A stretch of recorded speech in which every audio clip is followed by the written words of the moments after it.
Hello, my name is Mike Pfaff, and this is my YouTube channel, Living in the Illusion. And on our board, as usual, as we start a video, is what we talked about in our last video. And this will bring us into our new video for today. So a slight review, and this is what we talked about. What you see is mind dependent. Now I've changed that. Well, I'm going to change it. I'm going to read it a different way. What you see depends on your mind. And we put experience in here. What you experience depends on your mind. A little bit different wording, but the same idea. And in our model, this is what we have.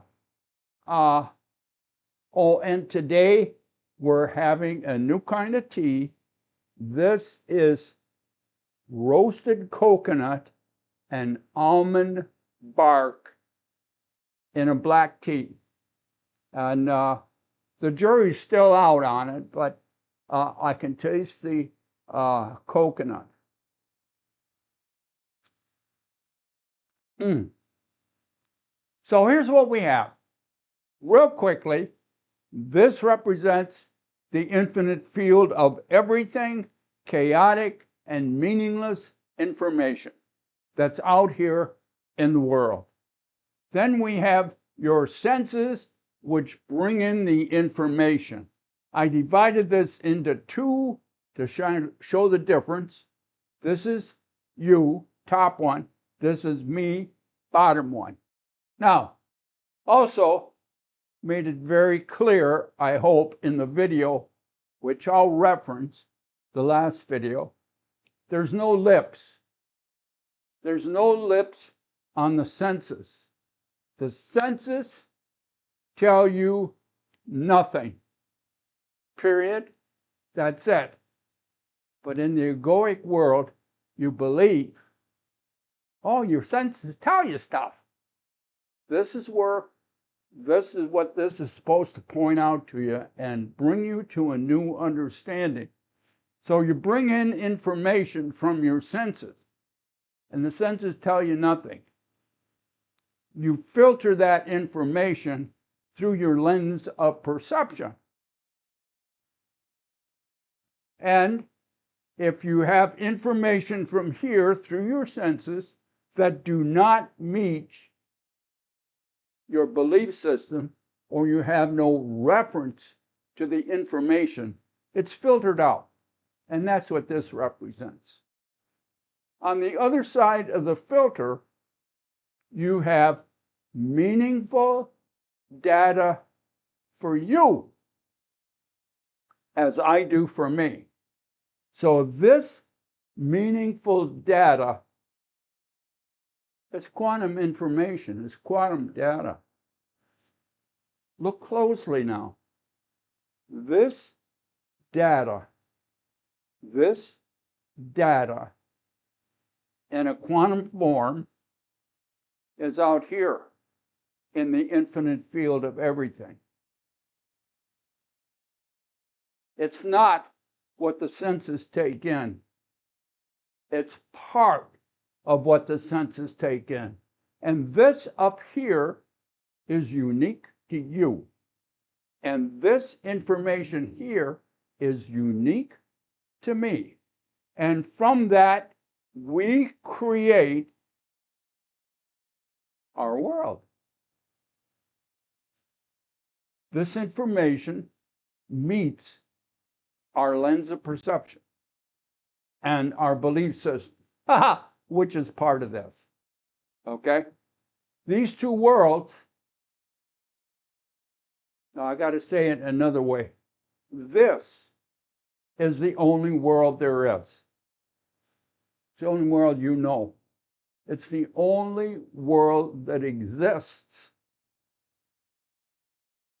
This is the only world there is. It's the only world that exists for me. I don't know this world. This world does not exist. This is what I know. This is the only world. It's the only world you know. This world does not exist. If this world existed, you would have to take the information in, and it would match your belief system, and it would be part of your world. But this is the only world you know. You know no other world. You operate in no other world. This is the one you operate in, as I do. Now, this data is here. This data is here in the infinite field of everything. If you take this world, say I take my world, and I, which we do, project it onto here, onto this infinite field of everything, it would match it. And I said, if you started out with 100 points of information, and you got over here, and you only had 50 points of what you created your world from, this world, my world, would match out here. If you were to take it and put it here, you'd say, oh, look at it, matches. The world is out here. It's not out there. It's in there. Now that's what we talked about. And you can go and look that up in the last video. But I did not look at, I forgot. I wrote it down here, but I did not talk about it. These symbols down here, these two, you and me. And in the classic world, everything is separate. Everything is separate. You and me, whoever that is, separate. Separate whiteboard, separate people, separate houses, separate jobs, everything's separate. Tough to communicate. So here, we still have you and I, but we are interrelate in certain ways, and we understand each other. We can communicate. It helps if we have the same language. We're raised in the same country. We have the same religious persuasion. We have the same cultural background. We have a lot of things like that we have the same. We overlap. And the part that we overlap, we know about the other person. So, as we get to know people, the relationship ebbs and flows. Now, over here, behind the illusion, behind the egoic world, is the oneness of consciousness. In this state,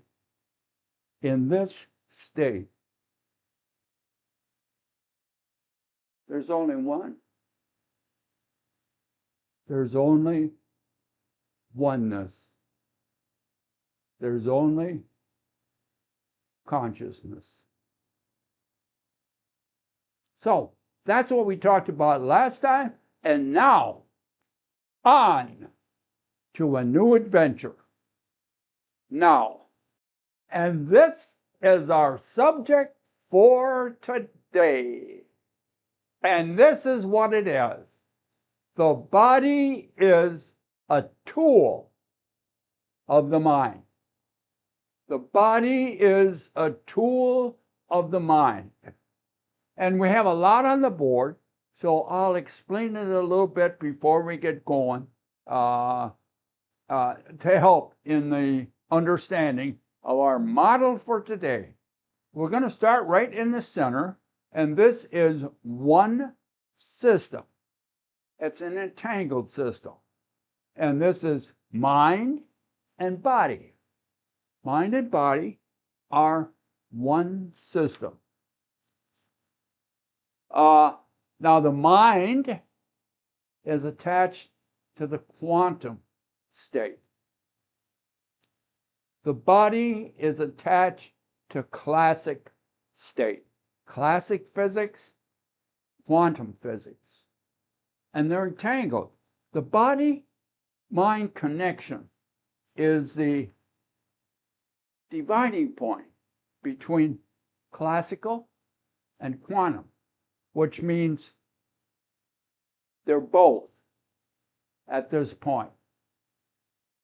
So the body is both. And over here on our classic world, this is what I call the egoic world. Now, why do I call it that? Because it's egoic driven. Everything in here is driven by the ego. Every organization has an ego, whether it's a football team or a college or a country or a religion or a book club. They all have an ego identity. And the ego drives the system. So over here is the ego in the classic. No matter how you define it and how science looks at it and how philosophy looks at it, underneath all of that is the ego. You might not have thought about that. Or you did and said, oh, the ego is very important. We got to keep the ego. And some people believe that. But the ego and the illusion is not your friend. Now, over here on the other side, we have the mind. And we look at it as a quantum state. So we have these two entangled into one system. And the mind uses the body as a tool. The mind's use of the tool. Now, every time you got a tool, maybe guys would know this more than gals, but every time you get a tool, a new tool, say you get a tool to find your studs in your wall. You want to put some shelves up and you want to know where the studs are. So you get a stud finder. What's the first thing you do? Well, you go to the wall and you turn the thing on and you find the studs. Oh, it works. You get information. So you use the tool. And that's exactly what the mind does, because the mind is the learner. And the tool is the learning device, whether it's a stud finder or whether it's in relationship to anything that's out here in the egoic world. And so the body as the mind as a learner sends the tool on missions to gather information and brings that information back. How does it bring it back? Through the senses. Now you got to remember the other video and how the senses brought information. Okay? The reason the senses are out there is that the mind has given direction to the body to search out certain things. So it can learn. And when it learns, it takes that quantum information into the quantum state. Now, consciousness is fundamental. We talked about that before. Consciousness is fundamental, and it is one system. It is the one system. And inside that one system are other systems or other fields. From the one field inside are other fields that are interrelated and communicate with each other. And so this learner transmits the learning information as quantum information into those fields. And they are fields. Now, you can't see fields. We mentioned before your cell phone. Your cell phone, even when it's not working, it's not on, you don't think it's on, but it has a field around it. And then when you get a message that is directed to your cell phone number, it has a certain field, and the two connect, and then your phone rings. And you pick it up, and then you can talk. But you don't experience the fields, and you don't experience the quantum fields. That's why you never find the mind in the body, and you never find the body in the mind, because you can't see the fields. Now, over here in the classic state, you can measure. You can measure anything. If you can't measure it, you say, well, it doesn't exist. It's not there. Can't measure it. You can't measure these either. Now, what's in the quantum information? Your experiences that come from this entangled system. As the body brings information into the system through the senses. And so now we have quantum information here, and quantum information is not, you can't copy it. You can't reproduce it because it's in quantum bits. It's in probabilities. Did I put that down? Yeah, it's in probabilities of where the information might be. Over here, we measure. Well, to measure, you got to know where things are. So this is done with the first measuring device is observation. And so you observe through the senses, but what you observe are not what the senses take in. Reference the last video.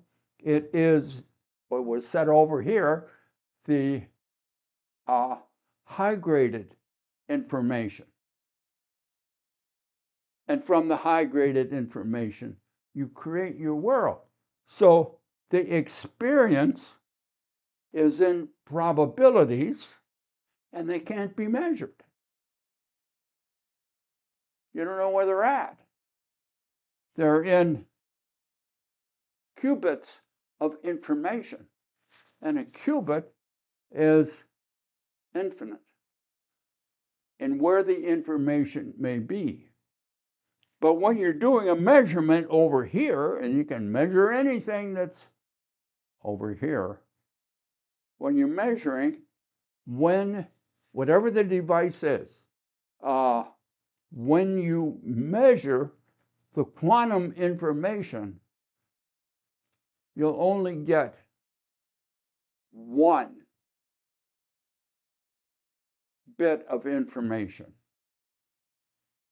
You won't get the richness of the qubit and where it is.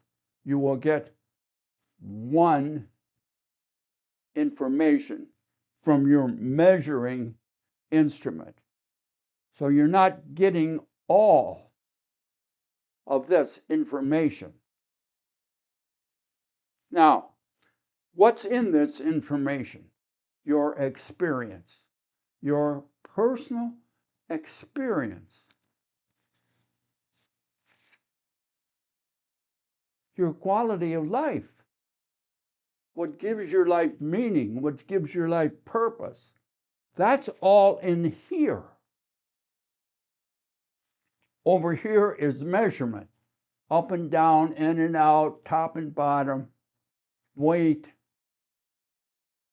but no meaning. There's no meaning in the measurements. You can measure everything that you want, but you're not going to find meaning in the measurement. Meaning is personal, private information. So private, this will not know. So private is this information, this personal inner connection, that it's not known, cannot be measured. Probabilities, and it's your experience.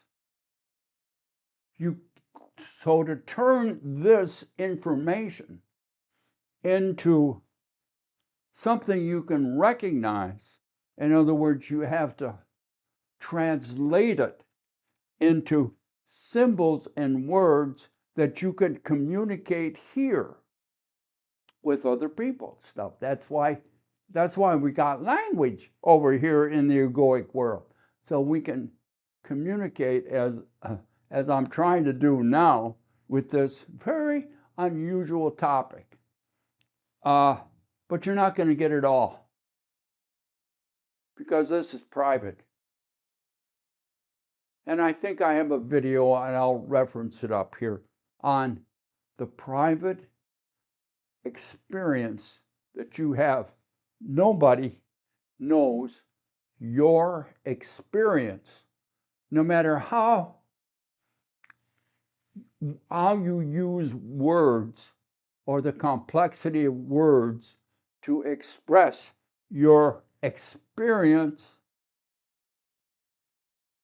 It's going to fall short of this inner quantum information that is in a probability state. Are you beginning to see why, when the classic world was put together and there was no understanding that quantum physics even existed, then we have lost some of this interconnection? And now, I don't know if we'll ever be able to bring these together into one. Maybe so, maybe not. But right now we can explain it, but not entirely, as two separate states. This one is the most mysterious. This one is where your experiences are, and the quality of your life and the meaning of your experiences. See, so many times in the egoic world we say, well, what's my purpose? What's What am I here for? What am I doing? The answer is over here. How do you get into this field to know that? Well, meditation is used, some forms of hypnosis and relaxation, some forms of psychedelics, and other processes are used to try to open this up because we know it's there. And it is magnificent. Why?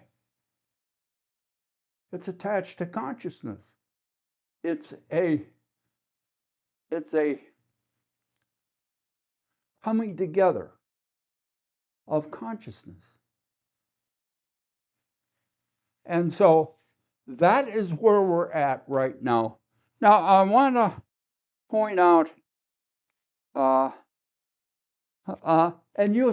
referenced some other, in the description, I've referenced some other videos that we've already done that kind of segue into this.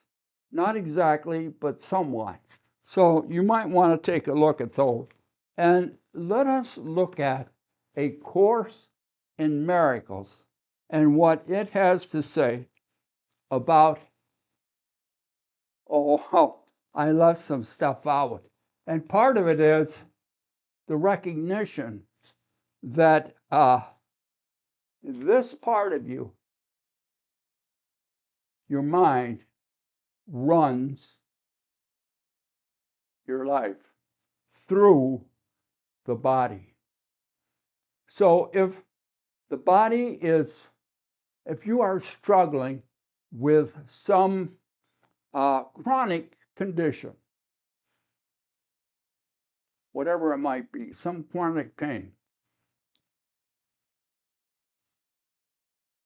the body is a tool of the mind. If you have peace of mind and happy and are content with your life, the body is an instrument of the mind. And so if you are uncomfortable with your life, or you are happy with your life, what's the cause? The mind. If you are having chronic pain problems,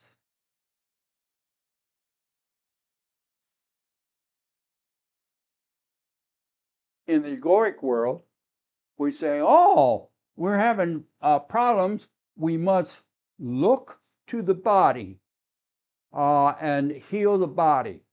And so we look to the body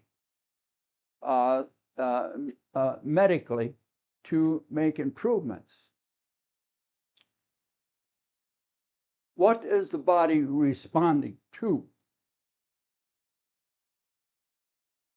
The mind. What are we trying to cure the body with? Medical intervention of the body. What's the cause of the body's discomfort? The mind. Now, is it appropriate to seek support and help for the body when it's not feeling well? Yes. But is it also not important to recognize the body is responding to the mind?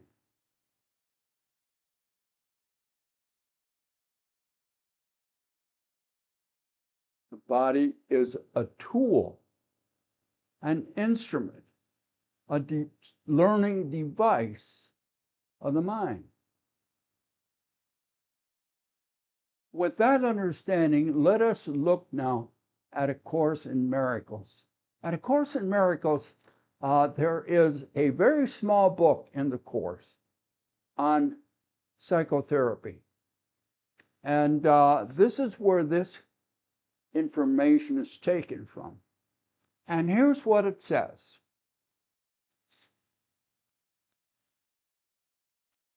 Psychotherapy is the only form of therapy there is, since only the mind can be sick. Only the mind can be healed. Only the mind is in need of healing.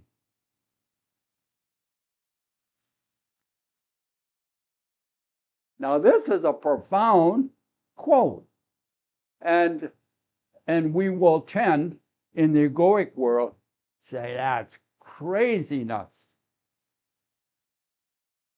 But when you, in this state over here, have gone through a lot of chronic pain, see this, you can now I stress chronic because you can, if you break your arm, you can fix it.